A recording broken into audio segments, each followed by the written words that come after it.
3 ways to analyze stocks inside of ETrade.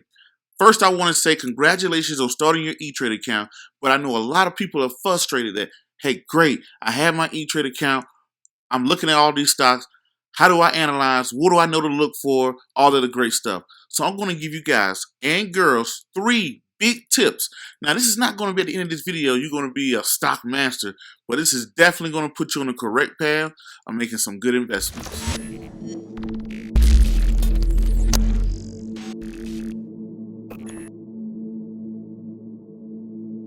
Once again, ladies and gentlemen, boys and girls, and children of all ages, you are now tuned into the Investor Show. As always, this is your gracious host, the Prince of Investing, Prince Dykes, coming to you guys and girls live all the way from the beautiful state of Denver, Colorado.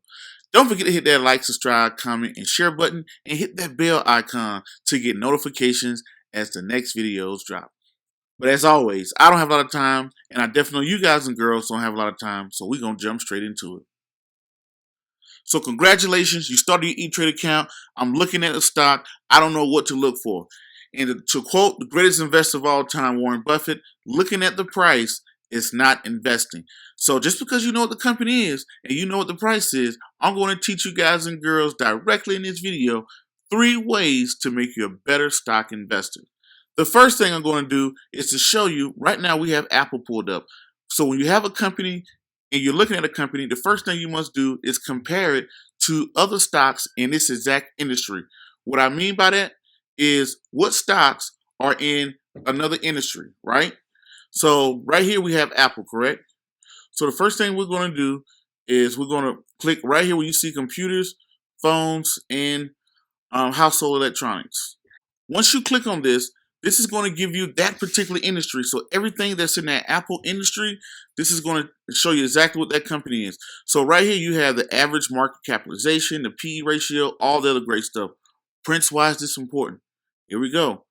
Right here where it says view all companies, boom, click view all companies. When you click on view all companies, in summary, under market capitalization, according to market capitalization, it's going to give me the biggest companies all the way down to the smallest companies. Up here, you can see they have 88 stocks that's in the industry of Apple. So it's telling me Apple is number 1, Sony is number 2, HP is number 3, right? Now, this could be a great way for me to start to compare the top companies in this industry.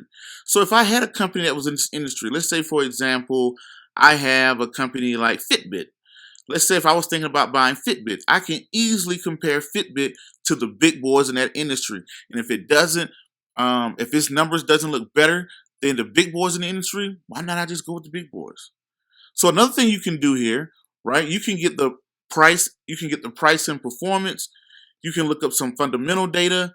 Who has the better PE ratio, sales, all that great stuff like that. So the first thing is how to compare a stock to its particular industry, because you don't want to be comparing Apple to Walmart. You got to compare Walmart to Target. So this is how you can see everything that's in that industry, and you might find a gold nugget that everybody's sleeping on. The number 2 thing, the fundamentals. The fundamentals. What are the fundamentals, Prince? Everybody likes to look at a stock, but the fundamentals of a company, this probably took me about 5 years, I'm kind of embarrassed to say, to learn, but the fundamentals are so important. The fundamentals are how much money does this company have? And the only way you can do this is through the fundamentals. If you had a friend that asked you to borrow your rent money, hey, can I borrow your rent money? I guarantee you I'll pay you back before your rent is due. The first thing you're going to do, you're going to do a quick analysis of your friend's situation. For a prime example, do they have a job? What is their history? How do they spend their money? Do their wife work? Do they have child support? Do they have kids? You're going to do a quick analysis before you say yes or no. So that's the exact same thing when you're doing with an investment. If I purchase Apple stock, I'm essentially giving Apple my money and wondering if they can, or hoping that they're going to make me money in the future. So before I want to give somebody my money, I want to see how are they doing with their finances. And the quickest way to find that is with their fundamentals. So when you have your stock pulled up, you're going to go right up under here into the tab that says, guess what? Fundamentals. Now that you have your fundamental, the key indicators, you're going to have 3 statements. You got the balance statement here, you got the income statement here, and you got the cash flow statement here, right? So the balance sheet is going to tell me how much money is in the bank. You can just guess why that's important, right? Here, a key indicator I can look at. I can look at the assets. How much cash do they have on hand? Is the cash piling up? So I would look at, hey, how much cash do they have? Is the cash piling up or is the cash dwindling down? Right? I want to look at their total assets. Right here, this is their total assets. And then I can look at their total liabilities. I can look at their total assets. I can look at their total liability. I can see how much debt they have on hand. I also can see how much long-term investments they have. So here on the balance sheet, a key indicator is I can see how much the company is worth. I can take the assets, subtract the liabilities, and come up with the net worth of the company. So now, yes, can I go more deep into this? But no, I'm showing you guys enough to be dangerous. The next statement, income statement. We went over the balance statement, the balance sheet that showed us how much money is in the bank. Now the income statement is going to show me how much money is this company making, right? Is it making money? Is it losing money? How much money is flowing in? So right here, total revenue. Is the revenue growing or is the revenue dwindling? I want to see growing revenues, not just 1 year. I want to see what is the history of you guys turning over growing revenues. Now we know that you're growing money. Now I want to know how good of a job you do with keeping money. What is your net assets? So how much money does the company make? Not only how much the company makes, how much of the money can the company keep? Here you go, the income before taxes. So great, you made $1 million, but how much money after you pay your staff, after you pay the debt, after you pay the lights and the water and all of the great stuff, how much money is left over? Wow. Here, I can figure out what their margins are. So now I can compare how much money is the company particularly making. So now we can go further into this, but just know that this tells you how much money is the company making. Third, the cash flow. So the cash flow is telling me how much money is coming in this company, how much money is going out of this company, right?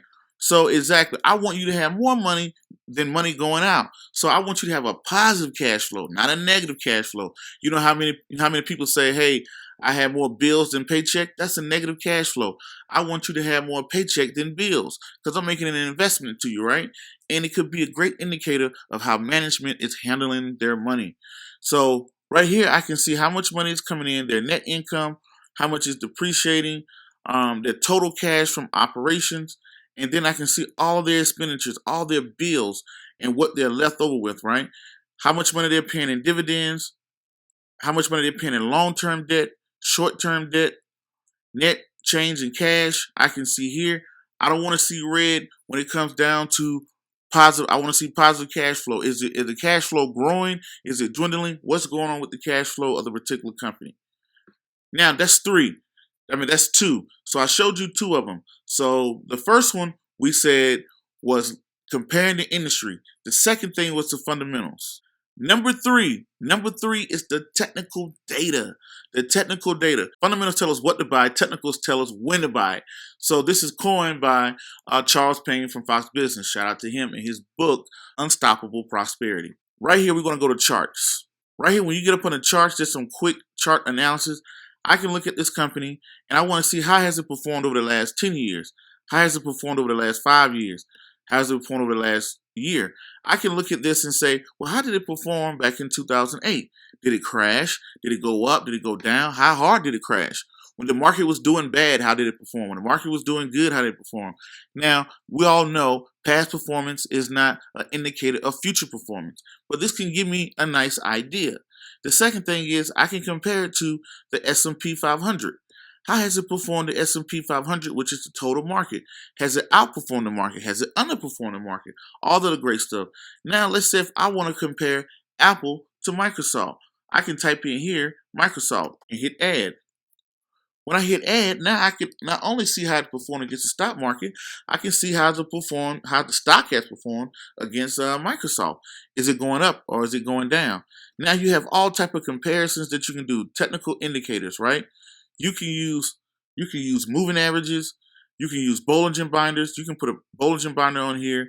You can use a price channel, right? Some people use Bollinger Binders or price channels to kind of see the high and low of the company. They're all type of technical data. Also, I can see when does the company pay dividends. I can put that on my chart. Also, I can take a look at has the company ever did stock splits? I can take a look at stock splits. When are the earnings going to come out? I can hit here, and see how has the company performed when earnings came out. Now I can look at a daily chart, a weekly chart, monthly chart, or whatever I want to do, and I can not only, like I'm looking at candlesticks, but you can change this to, you can look at, you want a mountain, see how it moves. You want a mountain, or you want to do the open and close. You want candlesticks. Oh, you don't want all that stuff on your chart. You just maybe want a line. So however you want to do it, these are all tools that you can use as technical data to help you make you a better stock picker. So let's go over the three. First was comparing within the industry. 2, the fundamentals. 3, technical data. So these are some things, this is just enough to get you a little dangerous into picking stocks. Now, be advised, you probably need to do more research and you can become better at it, but this gives you a great starting point. So there goes my 3 tips. My name is Prince Dykes, and to the next video, podcast, cartoon, or whatever else crazy you see me do around the globe, peace, be safe, I'm out, and thank you.